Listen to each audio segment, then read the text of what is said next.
Hello friends, आपका अपना YouTube channel the polytechnic classes में स्वागत है। तो चलिए आइए, हम लोग रेडियो एंड टेलीकम्युनिकेशन में पढ़ रहे थे। तो फर्स्ट यूनिट हम लोगों ने देखा basic element of telecommunication, communication system. उसके बाद सेकेंड यूनिट में हम लोगों ने देखा ट्रांसमीटर, रेडियो ट्रांसमीटर, और उसके बाद हम लोगों ने देखा थर्ड यूनिट में रेडियो रिसीवर के बारे में। तो चलिए आइए, आज हम लोग थर्ड यूनिट हमारा जो है वो क्या है, तो वेव प्रोपगेशन है। रेडियो एंड टेलीकम्युनिकेशन में बहुत ही इंपॉर्टेंट, आपके सेमेस्टर के व्यू से, कंपटीशन के व्यू से, सारे के सारे एंगल से ये बहुत ही इंपॉर्टेंट आपका यूनिट है। क्या, तो वेव प्रोपगेशन। ये इसलिए भी इंपॉर्टेंट है क्योंकि ये आपको 6 सेमेस्टर में एडवांस कम्युनिकेशन में भी पढ़ने को मिलेगा। तो ऐसे भी मैंने शुरू में ही बताया था कि ये जो हमारा रेडियो एंड टेलीकम्युनिकेशन इंजीनियरिंग है, ये हमें 6 सेमेस्टर तक मिलता रहेगा, पढ़ने को मिलता रहेगा। सेम टू सेम यही टॉपिक रिवाइज होते रहेगा आपको 6 सेमेस्टर में एडवांस कम्युनिकेशन सिस्टम में। तो चलिए आइए, इसको हम लोग बहुत अच्छे से जानेंगे और सीखेंगे। तो अभी तक हम लोगों ने देखा था ट्रांसमीटर और रिसीवर, जो कि क्या थे, तो basic element of communication system थे। तो क्या हो रहा था कि हमारा जो ट्रांसमीटर था वो क्या कर रहा था, वर्क कर रहा था। तो कोई भी इलेक्ट्रिकल सिग्नल को क्या कर रहा था, तो उसको मॉड्यूलेशन करने का वर्क कर रहा था। मॉड्यूलेशन करने के बाद वो क्या कर रहा था, तो ट्रांसमिटिंग एंटीना के द्वारा उस इलेक्ट्रिकल सिग्नल को इलेक्ट्रोमैग्नेटिक सिग्नल में कन्वर्ट कर दे रहा था। और उस इलेक्ट्रोमैग्नेटिक सिग्नल को हम लोग क्या कह रहे थे, एक रेडियो वेव के नाम से जान रहे थे। ठीक है, तो ये यहाँ से कन्वर्ट कर दे रहा था रेडियो वेव में, इलेक्ट्रोमैग्नेटिक सिग्नल में। और उसके बाद हमारा जो रिसीवर था, वो रिसीवर क्या कर रहा था कि उस इलेक्ट्रोमैग्नेटिक सिग्नल को रिसीविंग एंटीना की मदद से वो रिसीव कर रहा था। और रिसीव करने के बाद वो क्या कर रहा था, तो उसको डीमॉड्यूलेशन प्रोसेस कर करके ओरिजिनल सिग्नल में कन्वर्ट कर दे रहा था। तो चलिए आइए, ये जो यहाँ से प्रोसेस था, ये ट्रांसमीटर का और ये रिसीवर का, इसको हम लोगों ने बहुत अच्छे तरह से डिटेल में जाना। तो इन दोनों के बीच में जो कनेक्शन का काम कर रहा था, क्या कनेक्शन का काम कर रहा था, तो हमारा इलेक्ट्रोमैग्नेटिक वेव, जो कि रेडियो वेव भी कहलाता, वो क्या था, वो ट्रेवल कर रहा था, एक वायुमंडल में आपका ट्रेवल कर रहा था। तो वो जो वेव है, रेडियो वेव है, वो जब एक ट्रांसमीटर से ट्रांसमिट किया जाता है, तो वो जो रिसीवर तक पहुंचने के लिए जो प्रोसेस होता है, उसी प्रोसेस को हम लोग क्या कहते हैं, radio wave propagation. Radio wave propagation, उसी प्रोसेस को हम लोग क्या कहते हैं, रेडियो वेव प्रोपगेशन। और ये बहुत तरह के अलग अलग वे से हो करके जो हमारा इलेक्ट्रोमैग्नेटिक वेव है, रेडियो वेव है, वो डिफरेंट वेव की मदद से हमारा पहुंच पाता है कहाँ, तो आपके रिसीवर तक पहुंच पाता है। तो इसमें हम लोग डिफरेंट वेव में ग्राउंड वेव, स्काई वेव और स्पेस वेव के बारे में जानेंगे। तो उससे पहले ये जो फ्रीक्वेंसी है, इलेक्ट्रोमैग्नेटिक फ्रीक्वेंसी है, रेडियो वेव का जो फ्रीक्वेंसी है, वो अलग अलग रेंज में डिवाइड कर दिया गया है, अलग अलग बैंड बना दिया गया है और उसका नाम दे दिया गया है। तो ये बहुत ही इंपॉर्टेंट है, ये जो फ्रीक्वेंसी बैंड है, रेंज है, वो बहुत ही इंपॉर्टेंट है आपके कंपटीशन व्यू से भी और सेमेस्टर एग्जाम के व्यू से भी। तो हम लोग इसको अच्छे से जानेंगे और इसे याद रखिएगा, क्योंकि यहाँ से 1-2 ऑब्जेक्टिव हमेशा सेमेस्टर एग्जाम में आ जाता है। तो 6 सेम के लिए भी और 5th सेम के लिए, दोनों के लिए ये बहुत ही इंपॉर्टेंट है। तो दोनों को एक बार इसे अच्छे से लिख लीजिएगा, पढ़ लीजिएगा और याद कर लीजिएगा, क्योंकि इसका बहुत ही न्यूमेरिकल में पूछ दिया जाता है हमेशा, UHF और VHF, जिसका जिक्र हम लोगों ने कहाँ किया था, तो टीवी सिग्नल में भी किया था। UHF, ये हो गया आपका UHF, और ये हो गया आपका VHF, जिसका जिक्र हम लोगों ने टीवी सिग्नल में भी किया था। कि ट्रांसमीटर से जो डॉट वाला सेशन था, उसमें मैंने बताया था कि जो सिग्नल ट्रांसमिट किया जाता है ट्रांसमीटर से, वो किस फ्रीक्वेंसी बैंड में, तो VHF और UHF के बैंड में। तो आइए जानते हैं इसका फ्रीक्वेंसी रेंज और इसके नाम के बारे में। तो सबसे पहले क्या है, तो सबसे पहले है एक्सट्रीमली लो फ्रीक्वेंसी, इसको हम लोग शॉर्ट में ELF, E से एक्सट्रीमली, L से लो और F से फ्रीक्वेंसी के नाम से जानते हैं। और इसका फ्रीक्वेंसी बैंड कितना है, इसका रेंज कितना है, तो ये 30 हर्ट्ज से 300 हर्ट्ज है। ठीक है, उसके बाद आइए वॉइस फ्रीक्वेंसी। वॉइस फ्रीक्वेंसी इसका जो रेंज कितना है तो 300 हर्ट्ज से 3 किलो हर्ट्ज है। यहाँ पे किलो का मीन्स हो गया 10 टू पावर क्यू, याद रखिएगा किलो मीन्स क्या हो गया 10 टू पावर क्यू, तो 3 into 10 to power q hertz, इसको कन्वर्ट करेंगे हर्ट्ज में तो कुछ इस तरह से हो जाएगा, ठीक है। उसके बाद आइए very low frequency. Very low frequency क्या हो जाएगा तो ये 3 किलो हर्ट्ज से लेकर 30 किलो हर्ट्ज तक। उसके बाद आ गया लो फ्रीक्वेंसी। लो फ्रीक्वेंसी को शॉर्ट में LF और वेरी लो फ्रीक्वेंसी को VLF शॉर्ट में लिखते हैं। तो लो फ्रीक्वेंसी ये कितना है तो 30 किलो हर्ट्ज से 300 किलो हर्ट्ज तक। उसके बाद आपका आ गया मीडियम फ्रीक्वेंसी। मीडियम फ्रीक्वेंसी को शॉर्ट में MF के नाम से जानते हैं और इसका फ्रीक्वेंसी हो गया 300 किलो हर्ट्ज से 3 मेगा हर्ट्ज। मेगा हर्ट्ज का वैल्यू होता है 10 टू पावर 6, तो मेगा हर्ट्ज के जगह पे 10 टू पावर 6 पुट कर दीजिएगा तो ये हो जाएगा 3 इंटू 10 टू पावर 6 हर्ट्ज। इसको हर्ट्ज में कन्वर्ट कर लीजिएगा तो वो हो जाएगा 3 इंटू 10 टू पावर 6 हर्ट्ज। उसके बाद है हाई फ्रीक्वेंसी। हाई फ्रीक्वेंसी क्या होगा तो ये 3 मेगा हर्ट्ज से 30 मेगा हर्ट्ज होगा। तो इस तरह से फिर very high frequency. Very high frequency कितना हो जाएगा तो 30 मेगा हर्ट्ज से 300 मेगा हर्ट्ज, ठीक है।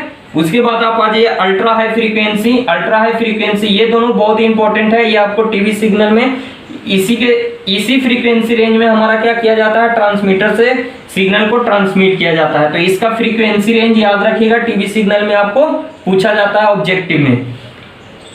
ये 30 मेगाहर्ट्ज से 300 मेगाहर्ट्ज और UHF का कितना हो गया तो 300 मेगाहर्ट्ज से 3 गीगाहर्ट्ज। गीगाहर्ट्ज आ गया दोस्तों तो ये हो जाएगा गीगाहर्ट्ज 10 टू पावर 9, तो 3 इंटू 10 टू पावर 9 हर्ट्ज में ये कन्वर्ट हो जाएगा। उसके बाद है सुपर हाई फ्रीक्वेंसी, इसको SHF से शॉर्ट नेम दर्शाते हैं और ये हो जाएगा 3 गीगाहर्ट्ज से 30 गीगाहर्ट्ज। इसके अलावा भी एक है एक्सट्रीमली हाई फ्रीक्वेंसी। क्या है दोस्तों तो extremely high frequency. Extremely high frequency इसको EHF से शॉर्ट नेम दर्शाते हैं और इसका जो फ्रीक्वेंसी रेंज होगा वो कितना हो जाएगा तो 30 गीगाहर्ट्ज से कितना हो जाएगा 300 गीगाहर्ट्ज। तो इस तरह से दोस्तों क्या हो गया आपका तो ये फ्रीक्वेंसी बैंड स्पेक्ट्रम हो गया, जो कि आपको कंपटीशन के व्यू से सेमेस्टर एग्जाम के व्यू से बहुत ही VVI है। इसका बहुत जगह पे हम लोग को इस्तेमाल करने को मिलेगा। टेलीकम्युनिकेशन इंजीनियरिंग में जगह जगह पे आपको मिल जाएगा LF का यूज करते हैं, जगह जगह पे मिल जाएगा आपको VHF का यूज करते हैं, UHF का यूज करते हैं। तो इसका फ्रीक्वेंसी बैंड ना दे करके इसका नाम से यूज करते हैं। तो ये हमें याद रखना बहुत ही इंपॉर्टेंट है। तो ऑब्जेक्टिव क्वेश्चन यहाँ से आते हैं कंपटीशन में भी और सेमेस्टर एग्जाम में से भी। तो इस तरह से हमारा वेव प्रोपगेशन में ये फ्रीक्वेंसी बैंड बहुत ही इंपॉर्टेंट रोल निभाने वाला है, तो इसे आप लोग याद रखिएगा। अब चलिए आइए हम लोग देखते हैं डिटेल में वेव प्रोपगेशन के टाइप के बारे में। 3 टाइप के, एक ground wave propagation, sky wave propagation और इसके साथ साथ स्पेस वेव प्रोपगेशन। ये जो हमारा वेव प्रोपगेशन है इसमें सबसे अहम रोल किसका है तो आपका रेडियो वेव का। रेडियो वेव का अहम रोल है और इसी रेडियो वेव के डिस्कवर होने के बाद ये हमारा क्या हो पाया तो आपका वेव प्रोपगेशन हो पाया। तो चलिए आइए हम लोग जानते हैं कैसे इसका स्टार्ट हुआ और किस तरह से ये प्रोसेस हुआ।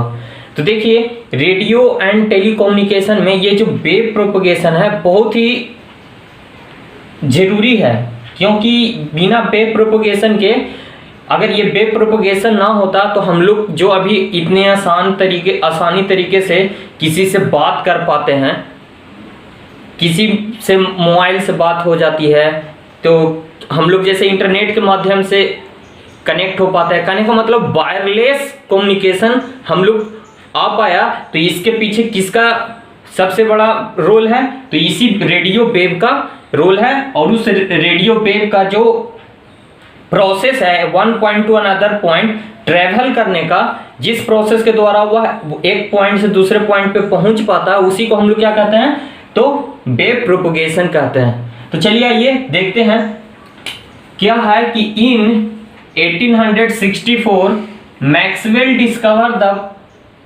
discovered that the time varying electric magnetic field together gives rise to an electromagnetic wave traveling in the space with the velocity of light। देखिए ये जो हमारे मैक्सवेल महोदय जी थे ये बहुत ही अच्छे वैज्ञानिक थे, जिनके कारण से हम लोग क्या आज इतने आसान तरीके से कम्युनिकेशन कर पाते हैं, वायरलेस कम्युनिकेशन एस्टेब्लिश कर पाते हैं। तो इनका जो ये रोल है बहुत ही अहम रोल है।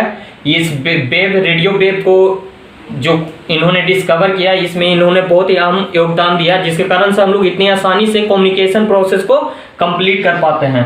तो चलिए आइए हम लोग देखते हैं आगे। मैं ये भी बता दूं कि ये आपको नोट्स में नहीं लिखा हुआ मिलेगा, तो इसको आप लोग एक स्क्रीनशॉट ले लीजिएगा और नोट्स में इंक्लूड कर लीजिएगा। शुरू में ही या स्टार्टिंग में ही इसको इंक्लूड कर लीजिएगा। तो चलिए ये देखते हैं, ये हमारा ट्रांसमीटर, ये हमारा रिसीवर। ट्रांसमीटर का क्या काम था, इलेक्ट्रिकल वाला सिग्नल जो हमारा मॉड्यूलेशन करने के बाद जो आया वो इस ट्रांसमिटिंग एंटीना के द्वारा क्या हो गया, इलेक्ट्रिकल सिग्नल से इलेक्ट्रोमैग्नेटिक सिग्नल में कन्वर्ट हो गया। इलेक्ट्रोमैग्नेटिक सिग्नल कैसा सिग्नल है, तो उसमें क्या है, वो जो इलेक्ट्रोमैग्नेटिक सिग्नल है उसका एक और नाम क्या है, तो रेडियो सिग्नल, या फिर उसको रेडियो वेव के नाम से भी जानते हैं। तो वो क्या है, जो हमारा रेडियो वेव है, इलेक्ट्रोमैग्नेटिक वेव है, वो क्या है, तो वो जो है 1864 में मैक्सवेल वैज्ञानिक के द्वारा डिस्कवर किया गया। और उसमें जो हमारा इलेक्ट्रोमैग्नेटिक सिग्नल होता है, इलेक्ट्रोमैग्नेटिक वेव होता है, उसमें क्या होता है, तो टाइम वेरिंग होता है, मतलब कि वो टाइम के अकॉर्डिंग उसमें इलेक्ट्रिकल सिग्नल और मैग्नेटिक सिग्नल दोनों एक दूसरे से परपेंडिकुलर रहते हैं और वो वेरी करते रहते हैं, एक साथ वेरी करते रहते हैं, जिसके कारण से हमको क्या मिला, तो एन इलेक्ट्रोमैग्नेटिक वेव, एक हमको क्या मिला, तो इलेक्ट्रोमैग्नेटिक वेव मिला। जो क्या है, इलेक्ट्रोमैग्नेटिक वेव का प्रॉपर्टी है कि ये फ्री स्पेस में ट्रेवल कर सकता है। किसके स्पीड से, तो लाइट के वेलोसिटी के स्पीड से। तो लाइट का वेलोसिटी कितना है, तो 3 × 10⁸ मीटर पर सेकेंड, ये VVI है। ये आपको हमेशा ऑब्जेक्टिव में आता है, तो इसको आप लोग याद रखिएगा। तो इसी वेव प्रोपगेशन के कारण हम लोग क्या इस्टेब्लिश कर पाए, तो वायरलेस कम्युनिकेशन इस्टेब्लिश कर पाए। तो क्या हुआ, to establish a wireless communication between 2 points at a distance. हम लोग एक डिस्टेंस पे 2 पॉइंट होता है, जैसे यहाँ पे देखिए ये ट्रांसमिटिंग एंटीना है, ये ट्रांसमीटर है, ट्रांसमीटर से लगा हुआ ट्रांसमिटिंग एंटीना, ये आपका रिसीवर, रिसीवर से लगा रिसीविंग एंटीना। ये 2 डिस्टेंस पे है। अब यहाँ पे जो है उसको क्या करना है, उस आदमी से बात, वो वाला जो है दूसरे पॉइंट वाला जो है आपका, उससे बात करना है। तो ये बात कर पाता है कैसे, तो ये अपना सिग्नल जो भी रहता है उसको मॉड्यूलेशन प्रोसेस करता है। करने के बाद ये क्या करता है, एंटीना की मदद से, ट्रांसमिटिंग एंटीना की मदद से इलेक्ट्रिकल सिग्नल को इलेक्ट्रोमैग्नेटिक सिग्नल में कन्वर्ट कर देता है। और उसके बाद इलेक्ट्रोमैग्नेटिक सिग्नल है वो क्या है, तो लाइट के वेलोसिटी के अकॉर्डिंग 3 × 10⁸ मीटर पर स्पीड के हिसाब से ये पूरा स्पेस में ये फैल जाता है। फिर उसके बाद क्या होता है, तो ये जो फैलता है, the process of electromagnetic signal travelling one point two another point, क्या हो रहा है, यहां से इलेक्ट्रोमैग्नेटिक सिग्नल जनरेट हो रहा है और वो इलेक्ट्रोमैग्नेटिक सिग्नल क्या कर रहा है, इस पॉइंट से इस पॉइंट पे ट्रेवलिंग करने का काम कर रहा है। तो ये जो प्रोसेस है इलेक्ट्रोमैग्नेटिक वेव को, रेडियो वेव को one point two another point travel करने का, उसी प्रोसेस को हम लोग क्या कहते हैं, तो वेव प्रोपगेशन कहते हैं। ठीक है, तो ये क्या होता है, तो एक ट्रांसमिटिंग एंड होता है, मतलब कि ट्रांसमीटर होता है, जहां पे क्या होता है, तो ट्रांसमिटिंग एंटीना लगा हुआ होता है, दूसरे तरफ भी एक रिसीवर होता है, रिसीवर में एक रिसीविंग एंटीना लगा हुआ होता है। तो वही कह रहा है, to establish a wireless communication between 2 points at distance, a transmitting antenna with transmitter, ये ट्रांसमिटिंग एंटीना ट्रांसमीटर के साथ एट ऑन ए पॉइंट, एक पॉइंट पे, एंड रिसीविंग एंटीना रिसीवर के साथ अदर पॉइंट पे ये सिचुएटेड है। तो इसी प्रकार से हमारा वायरलेस कम्युनिकेशन हो पाया, जिसकी मदद से अभी हम लोग देख ही रहे हैं, मोबाइल से एक दूसरे आसान से हम लोग बात कर पाते हैं, बिना इसमें एक दूसरे से कनेक्टेड कोई भी वायर नहीं है, वायरलेस है। और उसके बाद क्या है, तो ये जो आपका रेडियो वेव है, रेडियो वेव फ्रीक्वेंसी, इसके अलग अलग फ्रीक्वेंसी रेंज है और उस फ्रीक्वेंसी पे ये डिपेंड करता है कि हमें किस रास्ते से होकर के जाना है। अलग अलग तरह के पाथ हैं, जैसे sky wave propagation, space wave propagation, ground wave propagation. तो ये अपना पाथ कैसे सिलेक्ट करता है, तो ये किस पे डिपेंड करता है, ये जाने। तो the the path that EM wave follow depends on the frequency. ये किस पे डिपेंड करता है? तो फ्रीक्वेंसी पे डिपेंड करता है कि कितना फ्रीक्वेंसी है, उस फ्रीक्वेंसी के अकॉर्डिंग ये अलग अलग पाथ को सिलेक्ट करता है ऑफ द सिग्नल। तो फ्रीक्वेंसी ऑफ सिग्नल ये डिपेंड करेगा कि वो कौन से पाथ से होकर के जाएगा, क्या स्काई वेव से होकर के जाएगा, स्पेस वेव से होकर के जाएगा या ग्राउंड वेव से होकर के जाएगा। एटमॉस्फेरिक कंडीशन पे डिपेंड करता है and also on time of day. Day के टाइम पे डिपेंड करता है कि रात है या दिन है।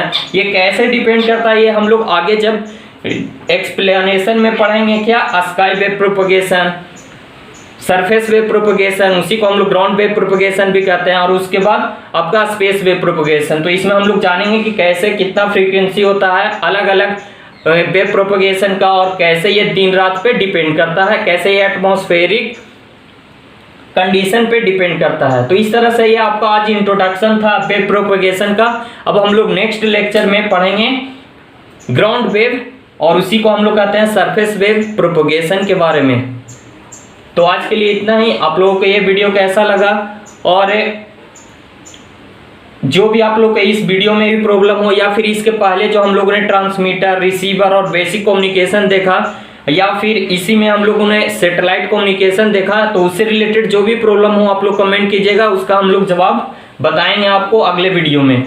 तो आज के लिए इतना ही। देखें अच्छे से, और नहीं समझ में आने पे रिप्लाई जरूर करें, कमेंट जरूर करें, उसको हम लोग नेक्स्ट वीडियो में जरूर बताया जाएगा।